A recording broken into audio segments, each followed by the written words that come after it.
Welcome to the 12 Cent Treehouse. We are a bit late, and it is entirely my fault because I'm Irish and American Indian, and my people understand our grudges and guilt. So I'm going to take the guilt on this one.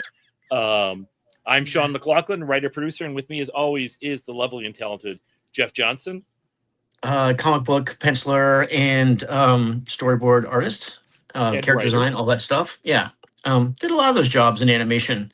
I think it was a good time for me artistically. I think because I got to really practice one thing at a time, which, as you know from all your martial arts training, that if you do one, what was that thing Bruce Lee said? I'm not 10,000 afraid of a times. man. Yeah, a man who Yeah. does 10,000 things once, but one thing 10,000 times. Yeah, Yeah. Who learns a kick, does one kick 10,000 times. I'm Yeah. afraid of him. Yeah.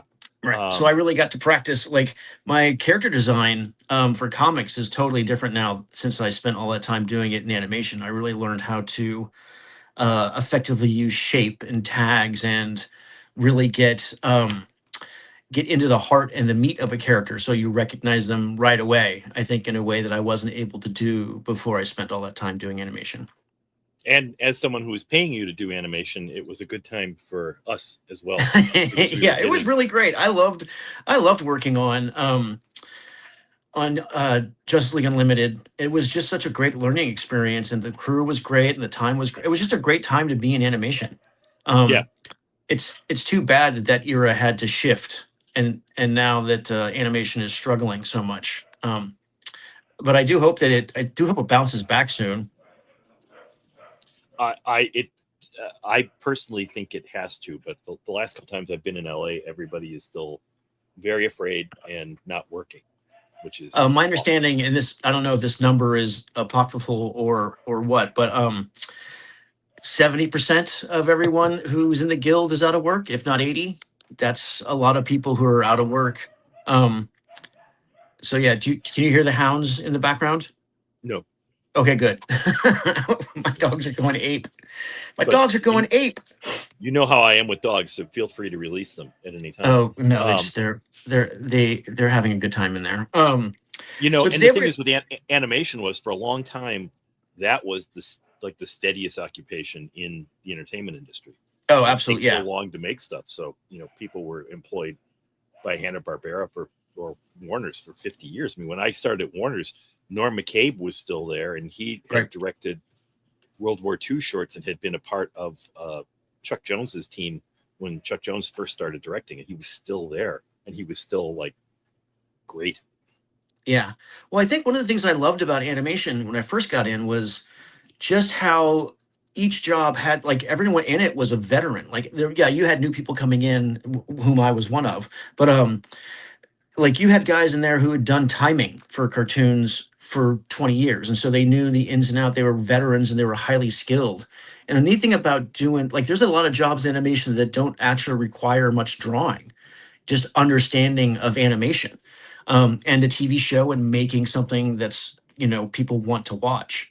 I remember when we switched over to Toon Boom instead of paper storyboards, that all the storyboard artists wound up doing our own rough timings. And that I felt like I did not want to replace, anybody, but I didn't have a choice. The program did it automatically. And I'm like, oh, this sucks. But I miss, what I miss about comics in the same way I miss some stuff about animation is I miss hand lettering. I was just looking at my Flash Gordon thing. I can't find my other stuff. This is something done by Al Williamson. And I can't even remember what it was for, but it's got this great old school, big, clearly the Haynes hand lettering stuff with the, I love that stuff where it's actually on the page and it's designed into the page. I miss that. But no one does hand lettering. I guess John Workman still does some for Ragnarok. Really? That's the story I've heard, is that he still does some for Simonson's Ragnarok book. But yeah, my dream was to have, when I was first started doing Rogue's Kingdom, my dream was to have Terry Austin ink it and John Workman letter it, and then I put every page in a museum. That was my hope. that was my epic quest. And while we're here, what is Rogue's Kingdom, Jeff? Rogue's Kingdom is, what's funny? So we're going to talk about Flash Gordon. I think Rogue's Kingdom has a lot of Flash Gordon in it. It definitely has more of a fencing vibe than a martial, like than an Asian martial arts fencing fighting vibe. So it's I've set it in sort of a fictionalized 1700s Paris, France. Um, and so a lot of the costumes have that same sort of elegant exaggeration to them that the Flash Gordon costumes have. So it's very courtly, I think. A lot of palaces, and I don't know. I wasn't planning on making a Flash Gordon homage, but I 100% turned out that way because there's monsters and they go to different. There's going to be different worlds, and there's magic, even though in Flash Gordon it's not magic, it's science, which But I think is there is a magician, isn't there? I don't remember exactly, but it seems in to me Rogues. No, in Flash Gordon that there is at least one magical character. Oh, is there? That might be a later run. Oh, I don't remember. I know that but at that point, what's the line that science at this advanced level is indistinguishable between magic? Yeah. Arthur C. Clarke. Yeah. So I mean, that's definitely except for the rockets who have boilers and steam things on them. I always love that. Oh God, I've got somebody. God damn it! Sorry, I don't have them. Somebody gave me models cast from the Universal Serials Flash Gordon ships. Oh yeah, and they gave me. So I have the scale model that they used to make Flash Gordon and Ming's ship someplace, but I don't have them out. That sucks. I'm sorry. Oh, that's right. I found them for this. Yeah, I always love that. I was one of my favorite eras of science fiction is the 1950s era, where there's still basically pipes and ducts and like the old school World War, like a spaceship is basically an old school World War II submarine, right? It's got the same kind of like all the same pressure valves, all that stuff, which makes a lot of sense if you were going to design a spaceship and you had only your current technology to look at, and it was like, well, the closest thing to being in space would be being underwater. You need to have it airtight and move and all that stuff. So it makes perfect sense, but it just always cracks me up whenever I see it. And they stand to move the ships, even as they go in and out of the atmosphere. They're standing there, and they make the Flash Gordon and Buck Rogers serials spaceships make the best noise. Right. Yeah.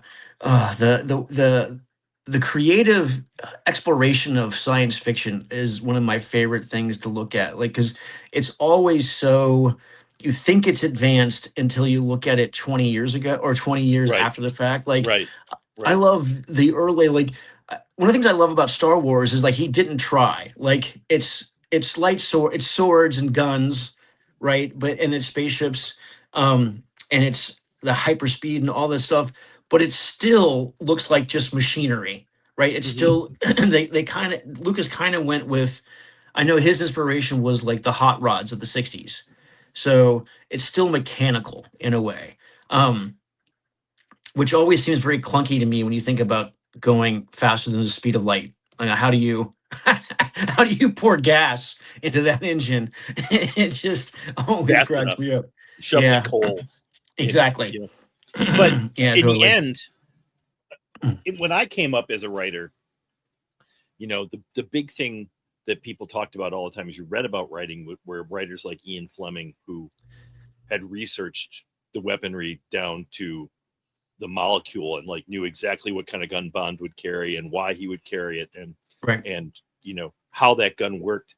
And but at the end of the day, how important is that to the story? And with something like Flash Gordon or Star Wars, is the science really important to it? I mean, people lose their minds with stuff like, how does the lightsaber work? How does it just, if it's light, how does it just end at a certain point? And well, why does that matter?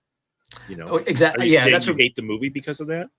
It's a really interesting question, because I do think as long as you create a system that's believable, you go like, oh, that works.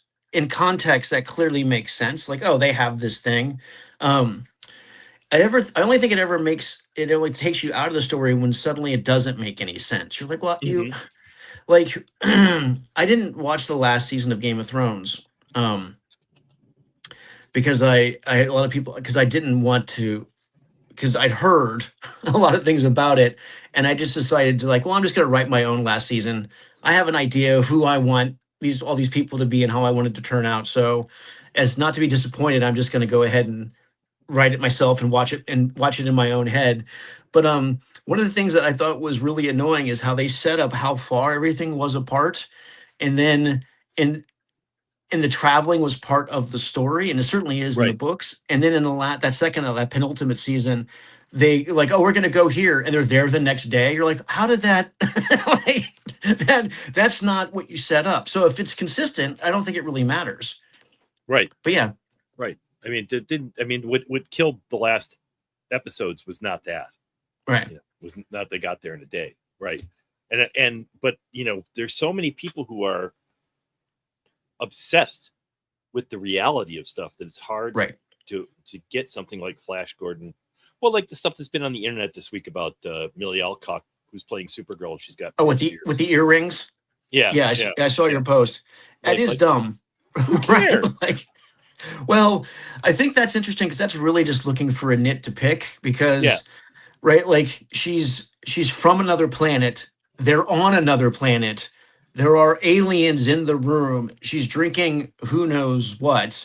yeah. What that's where you're gonna raise you're gonna be like, that's a bridge too far. I can't handle this movie anymore. That's Yeah. insane. People can't fly either. Big Right. big hint. Um, Yeah. but it's interesting how many people we talk about Flash Gordon. How many people are influenced by Flash Gordon even now with the Dino De Laurentiis movie is Right. still among our contemporaries and people younger than us is still a touchstone for a lot of creators in comics and animation and even movies. You hear people Right. talking about it. I read several reviews of Master of the Universe comparing it to the 1980 Flash Gordon movie. Yeah, well, I mean, I agree with that. I definitely, well, for me, I saw like I'd read Flash Gordon as a kid, and it was still kind of being reprinted in some strips when I was a kid. Mm-hmm. You could catch old ones, and but I was able to get the collected books when I was very young, and Alex Raymond was definitely an influence. I discovered Alex Raymond. I went backwards in time. I discovered Al Williamson, and then through him, I discovered Alex Raymond, and then throughout that, then I discovered Flash Gordon and realized like, so you were saying Flash Gordon came out in the 30s, 38, I think 38. 38 or 36. 36 is the first book. So I've got Into the Water World of Mongo here and Into the Ice Kingdom of Mongo. These are the nostalgia press books that came out in the 70s. Oh, those are great. The Sundays in black and white. And they're terrific. So it started in the 30s. So Buck Rogers was first. This is just amazing stuff. I know his textures are fantastic. The brushwork is just how he's such an amazing artist, and his combination, like they work so well as black and white. I know the Sundays were colored, but like the black and white strips just had to. I have a bunch of Al Williamson Agent X9 stuff here. Oh yeah, and, yeah. And one of the things that's amazing about it is just how much work they have to do to create your gray tones and your heavy blacks and white to lead the eye, especially when it got shrunk down. But like back in the day, the the strips were comics that everybody could afford, right? They were just in the newspaper. Right. And so they're much bigger than comic strips are now. Yeah. Like, and the art was stunning. They were bigger. Yeah. Yeah. Yeah. And they drove newspaper sales. They really did.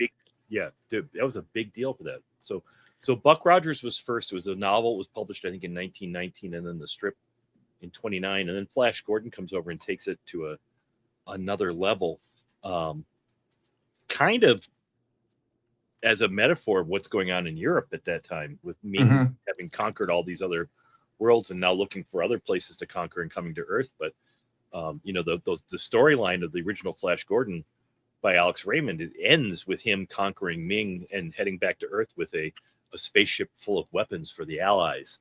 That's awesome. That's really awesome. And also, you were saying that so the series ends, and it ends with him fighting a duel with Ming, right?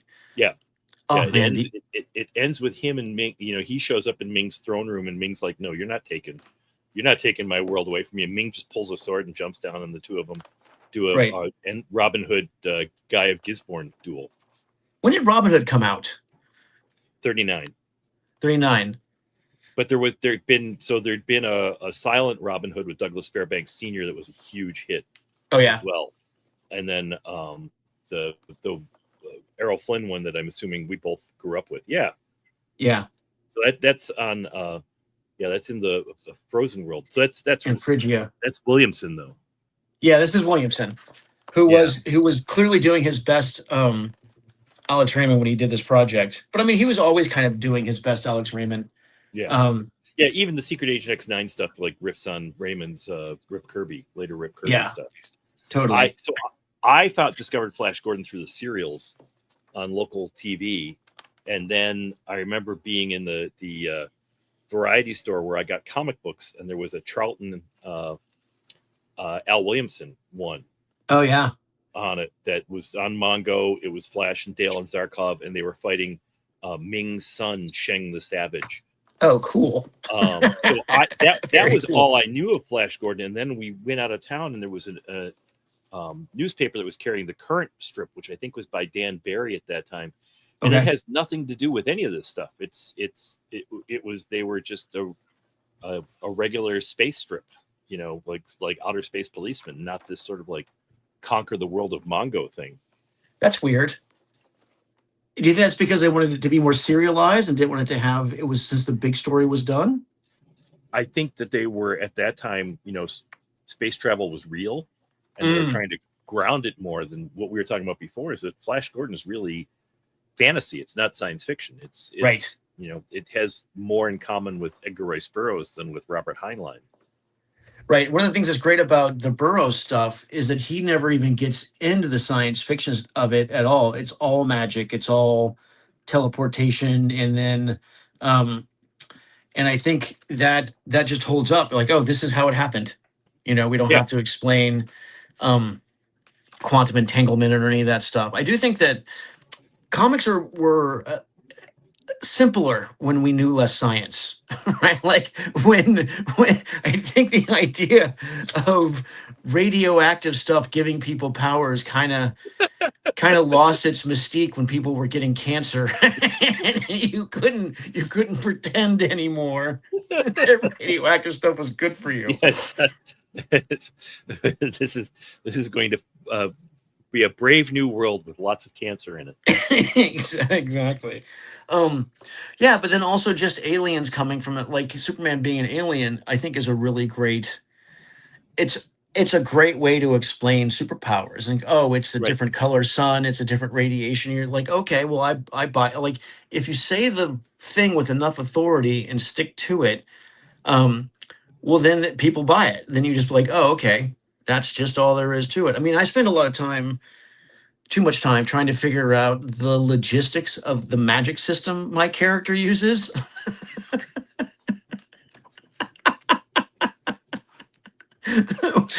Which is silly.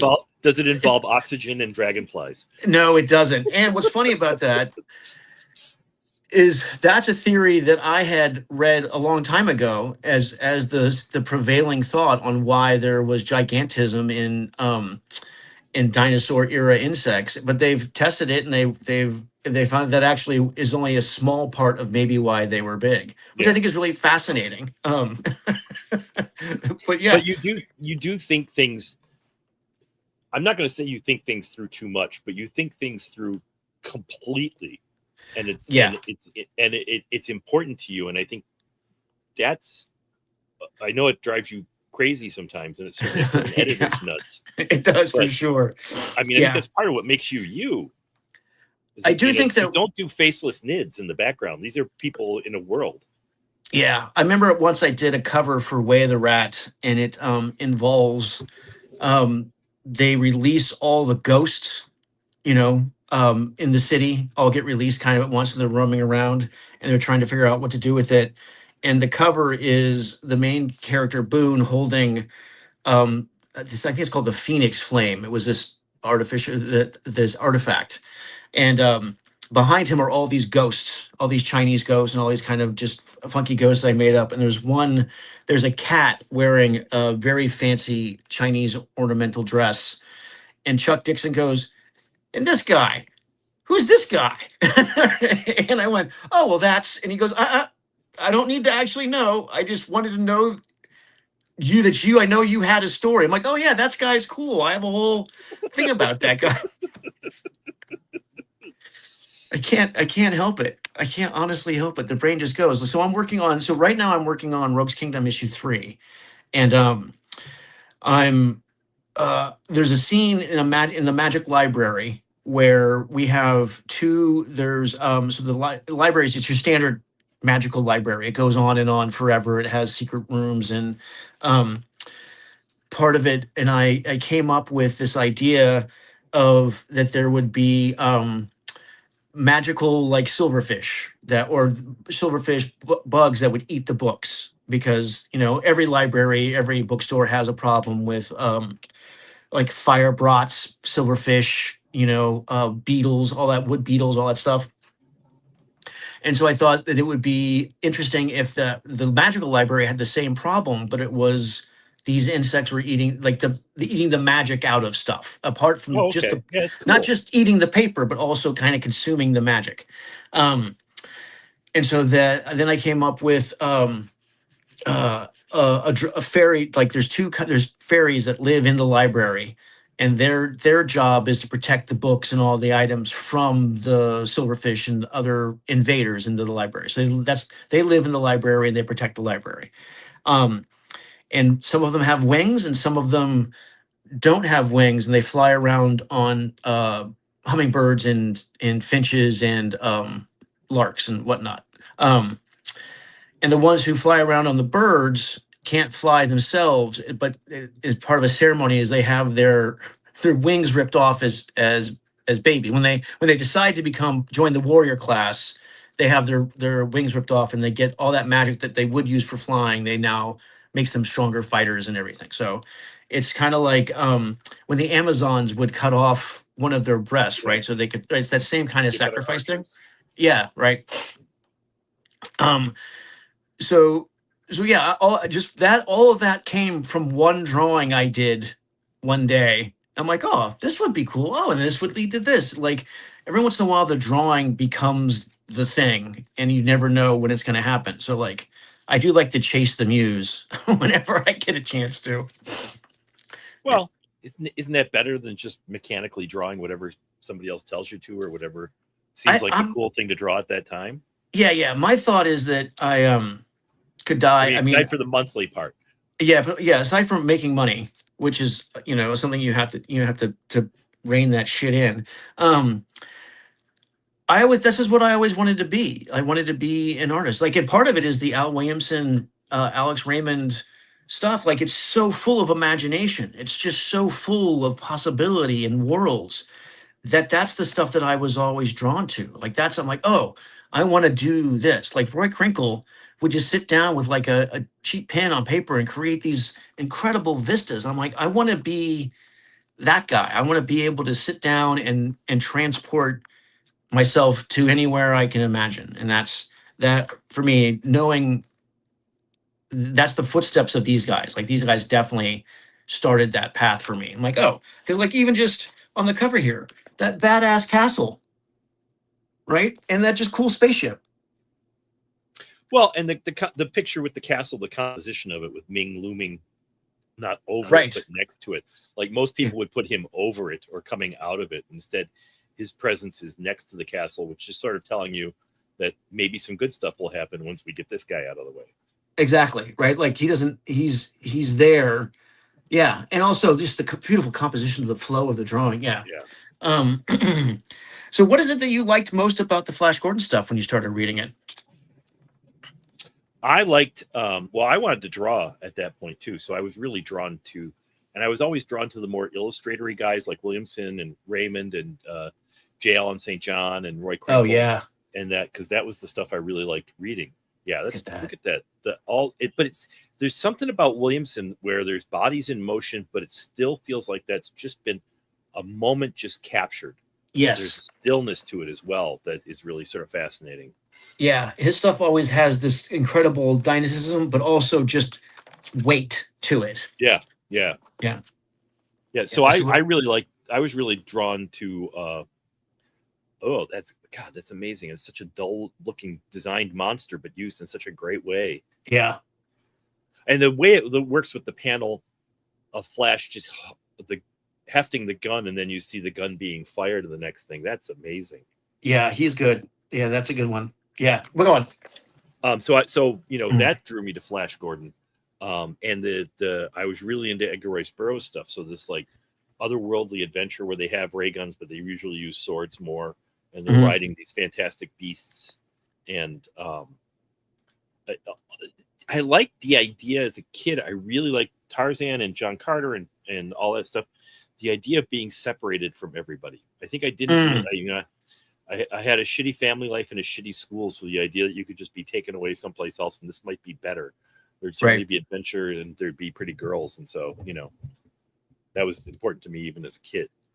I think that definitely resonates. The whole idea of there being a certain amount of freedom, right? Like you're not like you can go from world to world. You can ride a beast from the snow to the jungle, right? And if you have the right tools, it's a very frontiersy kind of cowboy American vibe to it too.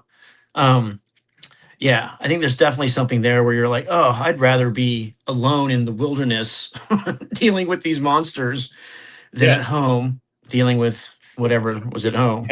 Having to go to school tomorrow. I mean, exactly. Going to be eaten by giant lizards, but at least I don't have to talk to Miss Trafton. Right, or deal with a bully or take this test. Yeah. Right. And that attracted me to it too, because I was bullied a lot, and Flash, sort of takes on bullies. He seems like he should be, but he is taking on Ming, who, I think now that whole first run is a metaphor for what was going on in Europe at the time with Hitler conquering, and everybody needs to pull together to defeat this obviously evil guy who's everybody, all the men on Mongo have to shave their heads because Ming went bald. That's the sort of ruler Ming is. Oh, is that in the story? Yes. Yeah. That's why when you meet Prince Baron in Arboria the first time, he's bald, and later on in the strip he's got a full head of hair because he's resisting. He's going to be his own person. Yeah, that's his resistance. Isn't that funny? Isn't it? I mean, I don't know if this is 100% true, but my understanding is there's only a few haircuts that you can get in North Korea, and that most people get the haircut that the leader has. Yeah. Yeah. I'm tired. I hope they don't impose anything like that here. Well, I mean,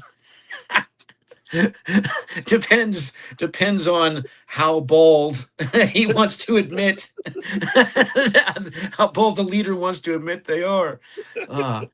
So we were going to talk about how do we do Flash Gordon now? And so I think one of the things that's really interesting about all these old school books or concepts that have survived for 100 years is, what is it about the characters? What is it about them that is core appealing, that everybody, that has longevity? What do you think it is about Flash Gordon, apart from the fighting bullies and resisting authoritarianism? And getting to sword fight and hot chicks. Yeah. Did I just nail it? Is that all of it? I think you've got it. No, it's so I always believe that when you're adapting something, the first thing you have to do is decide what that thing is to you, and then let the thing be what the thing is. Don't try and push it into something else. What does that mean to you, and what excited you about it? So with me, with Flash Gordon, it was this sort of like, it's sort of this 19th century European type adventure, but it never ends, and there's a clear goal. I mean, the strip, Alex Raymond actually put a button on the strip when he went into the service. He sent Flash home to fight World War II. So there is a clear ending to it, but there's still all these different little kingdoms on Mongo you could explore. as Flash goes and tries to get them all to join him in fighting Ming. So do we? Oh, that's it's as I said before, that's a really boring monster, but he uses it really well. I mean, it looks just like a big iguana, but it looks really real. It looks real and menacing. Yeah. It looks like, you know what it really reminds me of is those dinosaur movies where they put a fin on a lizard and have them fight each other. Yeah. But those worked. Yeah. I mean, it really worked. I remember vividly the first time I saw King Kong and just flipping out because, oh my God, they got dinosaurs right. And of course they got them completely wrong, but great. This is great. but look at it. I mean, for me with Flash Gordon, it's the different kingdoms and it's the So I'm drawing a comic that involves being in a van in another world, and so that's a lizard chasing the van. But it's in my mind when I was drawing that, I'm like, this is just like those old movies, those old black and whites. But that kind of the good thing about being on Mongo is because it's a different planet, you can do stuff like that. Like on this planet, they just evolved like that. Yeah. Don't get too sciencey about it. Well, I do think that's one of the great. Go ahead. Well, if I were to go after something with Flash Gordon, I think I would set it before he conquers Ming and just find another kingdom for him to go to. Build the adventure from there. Well, didn't you say he fights Ming's son at one point? In the Williamson later comics, I think the story was that Flash and Dale returned to Mongo after the war. So okay. It was Sheng the Savage. Don't ask me what I remember about it. Well, one of the sad things I think and one of the reasons I think that something like Flash Gordon or a character who fights bullies the way he does is that it doesn't seem like we get to just defeat these sons of bitches once. Like there's always another leader who wants to take over and make people cut their hair and do the things that they want to. Like there's always some threat to. Well, they always come back. And so there's always the need for this kind of self-sacrificing heroic figure to come and stand on the front lines. And I think too, one thing that was great about Flash Gordon is he went around and inspired everyone to work together. I think that was kind of what set him apart from Tarzan or even John Carter. I mean, John Carter wasn't really a rallying point, I guess. Not in the beginning. I remember when I read the books, he goes from place to place and has individual battles, but I don't remember him gathering everyone up to fight a common foe. No. Yeah. No, I don't remember. I don't remember any of that either. Somebody might have done something afterwards, but no. Yeah, but Flash is not the guy, even though he winds up being the guy who personally defeats Ming. He's not the guy who did it all by himself, and he was incapable of doing it all by himself. And that's why they built this huge cast. By the end of the book, you had Voltan of the Hawkmen, you've got Baron of Arborea, you've got Freya of Phrygia. Is that right? Yeah. The Power Men of Mongo, the thing, and he's building a coalition of the willing. Right. just like George Bush. Yeah, it's a Democratic representative. Yeah, which I really love about him. I thought that was really, really great because he's definitely one of those characters who was a badass and could fight and was good with the sword and whatnot. But his real skill was making friends. Right. And he was inspirational, and I think that was one of the things that I really liked, even though the movie may have had its challenges. I thought that came through. Like Flash, let's team up. We can beat them together. Yeah, and I love that sentiment for sure. Well, they made him he's a football player in the movie, but in the original strip, he was the best polo player at Yale. Oh, was he really? God, polo. Oh, with his string of Peloponnese. Man, polo. I can't even imagine. So what else would you do? Would you do like if Ming had a son who took over, or?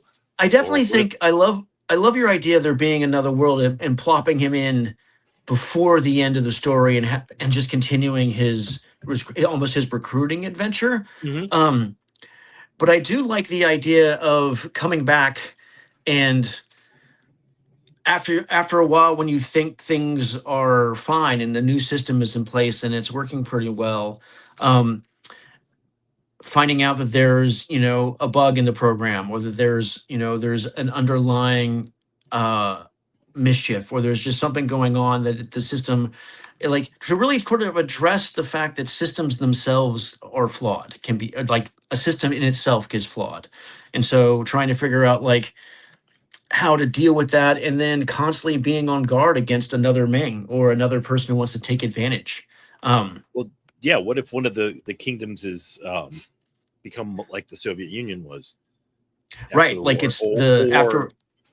yeah, or like some countries are now. Yeah, because I definitely think that one of the troubles about trying to come up with, this is the Plato and Socrates were always struggling with, like, what is the perfect republic? Like, what is the system that works the best? And Plato always came up with what I thought were terrible answers to that question. You know, so, and I think that anytime you're trying to figure out the best way to defeat evil, like defeating evil is easy, right? Or on a Right. thematic level, right? There it Right. is. I must take it out, right? But then defending against the next evil seems to me to be a nearly impossible task. And I think that'd be a really interesting story. So I guess we're living it That is, now. yeah. That is really interesting because Yeah, much on in the real world, much foreign policy since 1945 has been based on not letting another World War II happen. right, You know, right, and that was the domino theory was clearly thought out because of, well, he took the Sudeten land, and then 3 years later Paris is gone, so we can't let these guys get any foothold either. right. Um, that's a really good idea. Yeah, That I that think I think it'd be fun. Well, I mean, my wife has written, I think now, 170 books. She's incredibly prolific, and she firmly believes in a happy ending. Like, in the romance novel, the idea that good prevails, and that people can fall in love, and that they can make a relationship together. But she always says that when the story ends, at the happily ever after, like, for a really good story, that's just when it begins. Like, the Yeah. real negotiations, the real art of telling a story begin after the happily ever after. And then what are the challenges to that? Because it's almost, like defeating Doc Ock. He has a plan, you defeat him, you put him in jail, and then what? Right? And then we just don't hear about him anymore, but that story continues. Um, Yeah. and how do you make that interesting? I think it's been done a bunch of times. Like, Scott did a series called Rogues at DC, and it really focused on some of the villains, and I thought it was brilliant because it really humanized them. And I think that's the trouble, is when you like, yeah, villains of villain. Like, in I saw I saw the new He-Man movie, and at one point, He-Man, Prince Adam is talking to Skeletor, and he's trying to reach some sort of understanding, and he's trying to talk to him about stuff like maybe stop being a villain. Um, and then it seems like he might be reaching Skeletor, and then he turns around and Skeletor gives a horrible speech about how awful he is, and that he is the villain, and that's all there is to it.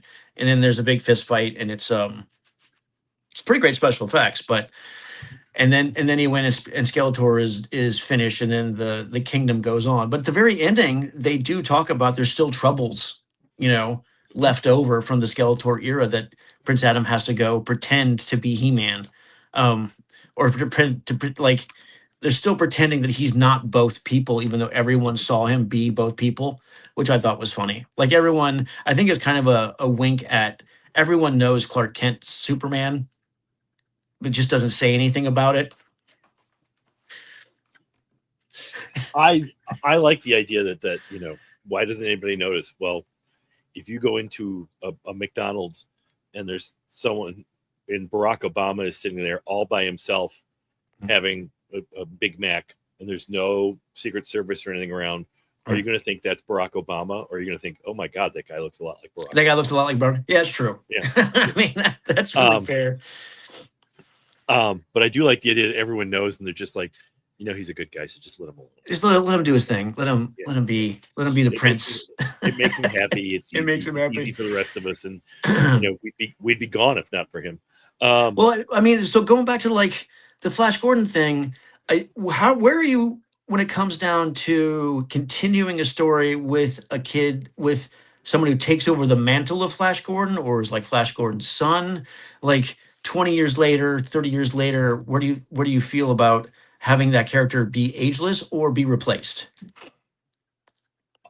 Currently, I kind of, probably because of me, I kind of think it's more interesting. Like, so how does this guy continue doing this?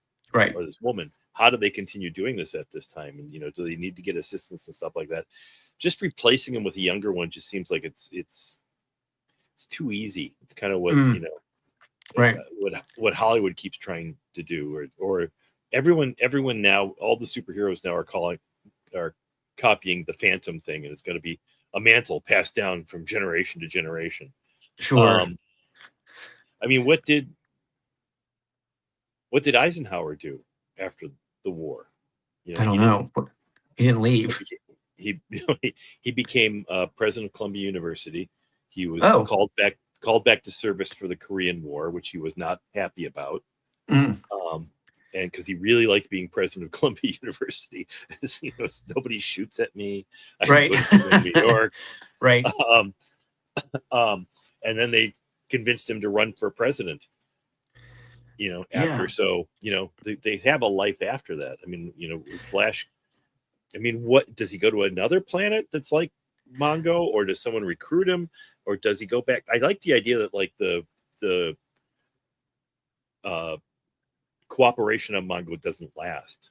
Right. They only know one way to solve this problem, that we got to go get that guy again.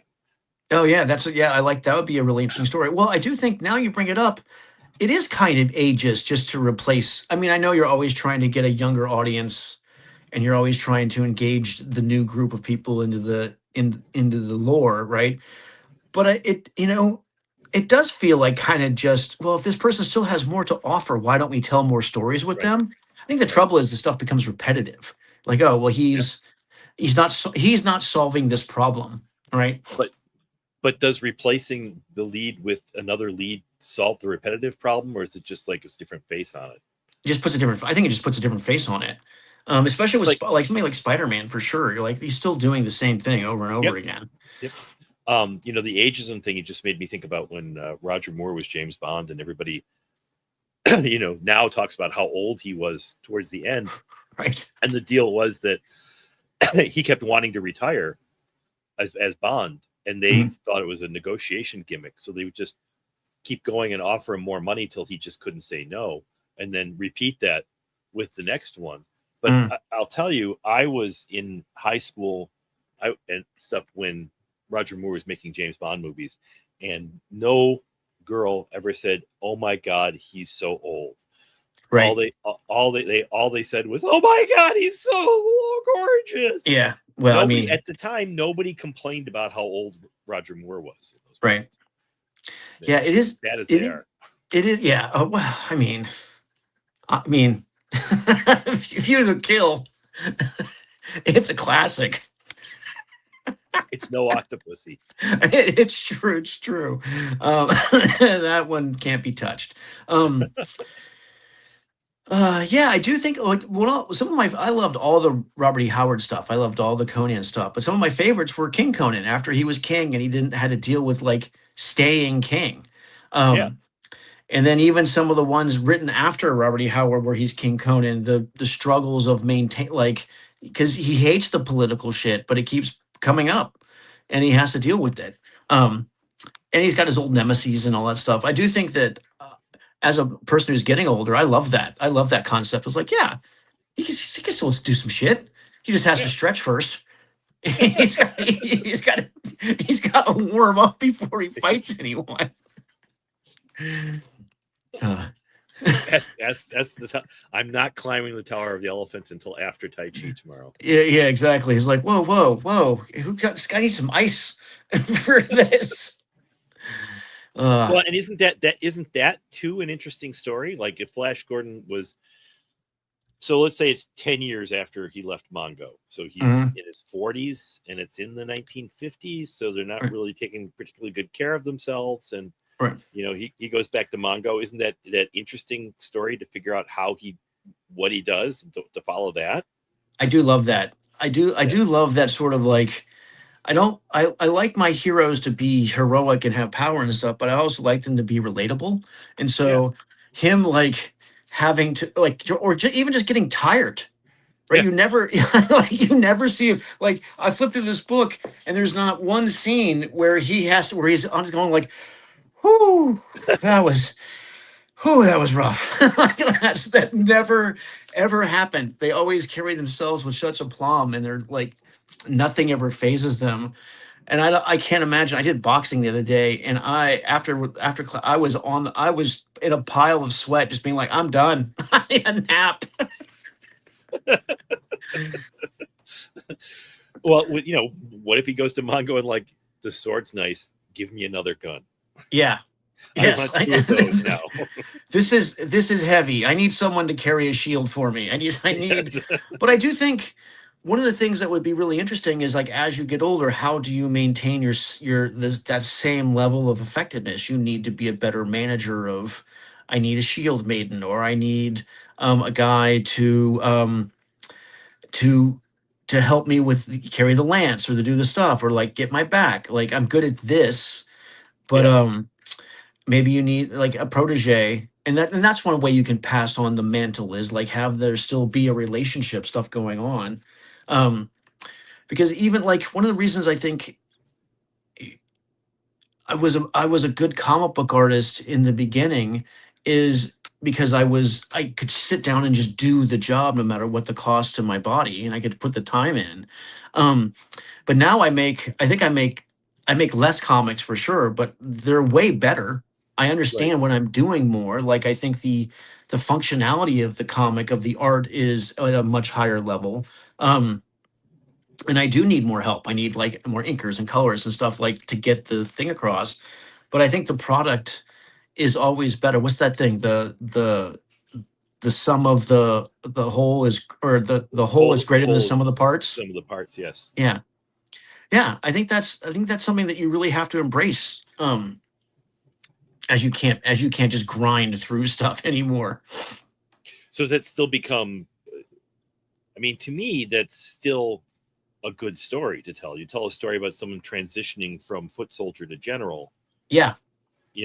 And still wanting to get in on the action sometimes, but maybe he's more of directing stuff and realizing, oh, not only am I older, but I've got other stuff to offer. Someone said that I just read a bunch of books on Eisenhower, so I'm sorry, I'm going to keep bringing. Oh yeah, no, I was surprised you pulled him out. I'm like, oh yeah, more about Eisenhower. Someone said Eisenhower won World War II, but he didn't do it. But he knew who to make do it. And that, his great thing was not that he was a terrific strategist or could get in a tank and fight it, but he could make Patton and Montgomery get along and go for the same thing and just stop arguing for today. And after we kill a bunch of Nazis, you can yell at each other as much as you want. Right. So yeah, well, I mean, that's a skill and hero. I mean, we're going to say that he's not a heroic in World War II. And I do think so I'm assuming you've read The Art of War a bunch of times. One of the things I love about that book is just how much Sun Tzu talks about his generals and his lieutenants and how to use the army. And that is the real trick of the war, is using the right playing the right piece at the right time and getting them to work together. I think that's a major part of being an effective general. Like, so you said that Eisenhower I didn't know that he worked at Columbia. After he left the service the first time, he became president of Columbia University. Interesting. Which he said was his dream job. Because it was managing people with a lot less stress. Right. But being the president of a college is it formulates or forms an entire generation. Like it Mhm. affects, it affects the world so that maybe there won't be another Hitler or there another Nazi uprising or whatnot. Megan's grandfather was a president of Princeton. Um, and a lot of he was one of the first guys to make to let more women in, to expand the classes to people who didn't have as much money. Like he really wanted he thought education was the answer to World War II. I think that's Yeah, interesting. Yeah. yeah. So can you put that? Oh, that that could be part of what's going on. Is that how are we going to educate everybody on this planet? Because they're still saying Right. the people in Phrygia are still saying the damn water people don't really know what they're doing. Yeah. I mean, Yeah. there's things like that are going to break out, or it's just or it's Ukraine. Right.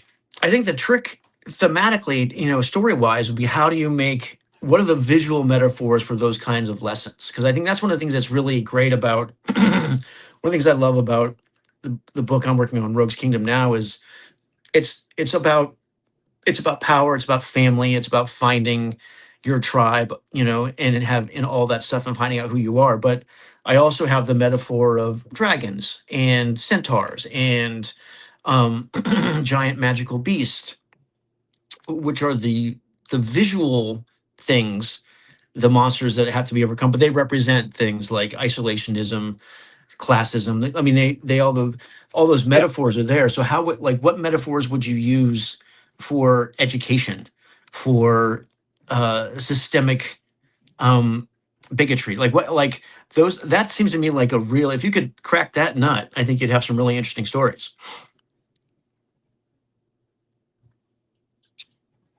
hmm. I mean, would it be? It could be as simple as religion. Mm, That becomes how we're teaching, how you're raising your children right. becomes a problem. Um, it could, I mean, for prejudice, there's so many different, peoples on Mongo that obviously we don't trust the lion men because they're animals. Right. So you have to work with them. You can't trust them. I think it just occurred to me it'd be really cool if since you said religion, what if there was almost like Flash Gordon becomes a prophet who's not there anymore, and he becomes this sort of focal point for all the things that everyone has a different use for him as an icon, and he comes back and he's just a dude, and he Yeah, has to and they deal with um all their misrepresentations and expectations of him. I think it'd be really interesting for a guy just to come back and be like, hey, no, this is not what I said. This is not how right. we're supposed to do this. No, Yeah. that's great, and they're all fighting over who Flash Gordon really is. Yeah. Just the way people fight over who Jesus really is and what he really said, and to Yeah. have the prophet return and not be what they thought he would be, and that could make a great action plot because now the people in power are going to want to hunt him down. Yeah. That would So be a real. I think that would be Flash. That would be a really that's interesting way to approach an older Flash Gordon returning to Mongo. I think Yeah. you're better than I am. So yes. Oh, well, Yeah. there we did it. That whole idea that's a great idea. Like, how do you live in your own image? Yeah. And how much are you really responsible for how other people see you? Right. Right. I think that's a really interesting take on Right. being a hero past your prime. Right. Or I mean, but still having an effect. Yeah, I think that'd be really interesting. Yeah. Well, Just thinking about there's that designs. old sort of like Automatically start thinking about we designs. can call it something else. Yeah. There's that it's attributed to a Chinese phrase. I don't know if it's just made up, but there's the thing of if you save someone's life, you're then responsible for that life. Yeah. So if Flash has saved Mongo, is he now still continuing? Is he still responsible for what goes on Mongo? Because he's the one who did it. He is. Yeah. Right. He did. He engaged in the drama. He became a player on the stage for sure. Yeah. All right. Because Well, the thing was that the whole planet was in fear of Ming, and it wasn't until he and Zarkov and Dale land that there's anybody going, no, this is bullshit. You don't have to do this. Yeah. Yeah. Well, I mean, it's that whole, it's that ruling with an iron fist. Well, I mean, one of the things I always love Dr. Doom is he is obviously a villain and a murderer and a psychopath, but however, he loved Latvia. Yeah. And so, and like, in much as he ruled with an iron fist, he took care of those people. Yes. So I think it's always a fascinating when your villain is an interesting character. I think that's the most, I think that story has legs. That always is more compelling to me than when the villain just says he's the villain, right? Yeah. But I guess there's a place for that in a kids movie, right? You want to make stuff clear. I think there can be a place for it. Like I got a little fed up. I got fed up with Star Trek for many reasons, but one of the reasons was they had to motivate every villain so much that there basically were no villains anymore. Right. You know, which is a certain type of storytelling that people can respect, but you know, sometimes you just need someone who wants to blow up the Enterprise. You just need that once in a while. Right. There are just bad intentions out there. Right. Yeah. There's just not everything is an unforeseen consequence. There are just bad players. Like, I mean, sometimes, like in the case of, we were talking about bullies earlier and how much like a great hero fights a bully. And I do love the story where you find out that the bully is got a shitty home life or whatever. I do find that compelling. But a lot of times too, you're like, well, don't stop. You don't have to also be a dick. You could just stop being a dick. And then this whole thing would end right here. And now my school life wouldn't be miserable. Yeah. But why don't they want to end it there? That can make it interesting. Yeah. Or why can't they? Yeah. Yeah. I do think that one of the things this was fun. It's like because we just decided to talk about Flash Gordon and what we would do with it. And one of the things I think we did was, if people have watched the episode, you talk about like what you said, what's important to you about a character or a story.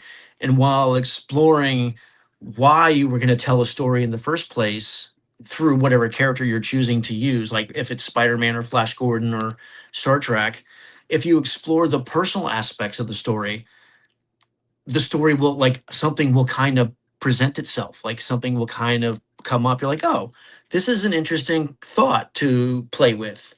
And if I can make it honest and true and compelling for myself, then it might be compelling for someone else. Yeah. Yep. One of the problems with serialized with television and animation and comics to a certain degree is the idea that the storytelling is just a craft, and if you put these pieces together right, it works. And it does work, but is it moving? You know. Yeah. It's the difference. It's the difference between Watchmen and all the stuff that came after it, trying to be it. Right. Well, one of the reasons I love Spider-Man, and that Spider-Man was such an important character and presence, I would say, in my life as a kid, is because I really related to Peter Parker. You know, he was ostracized. He definitely was a nerd, very bookish, right?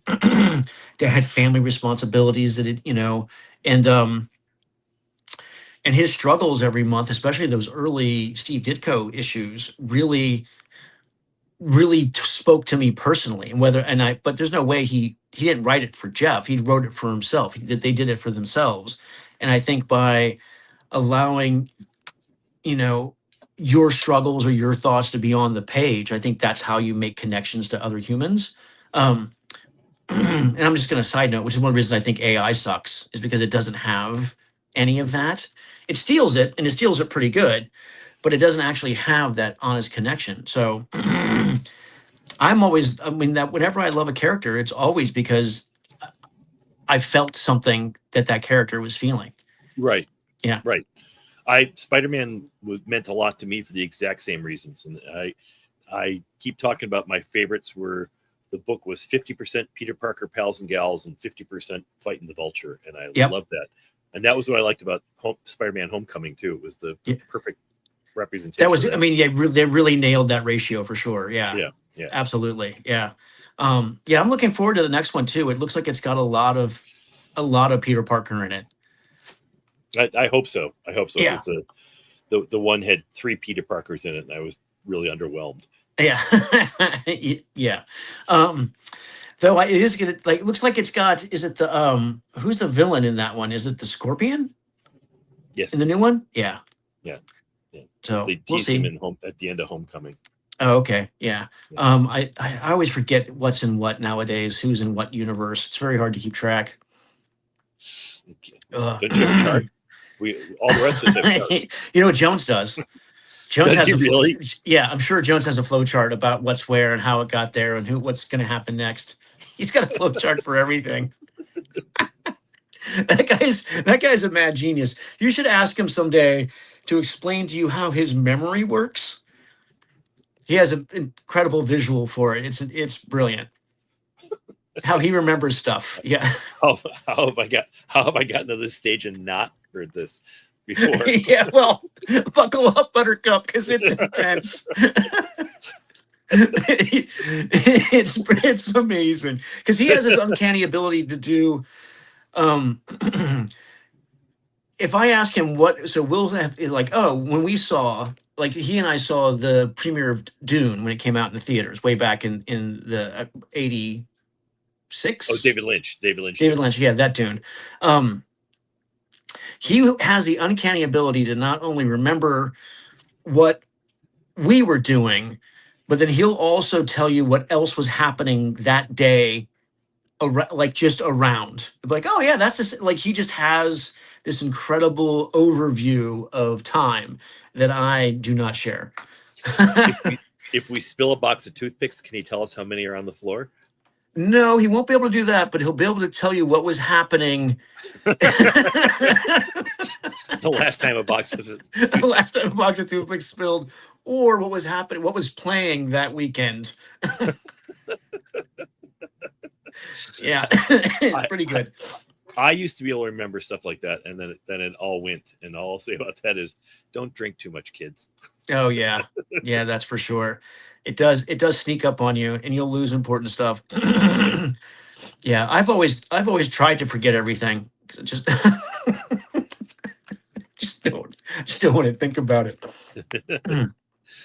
All right, buddy. I think we saw Flash Gordon.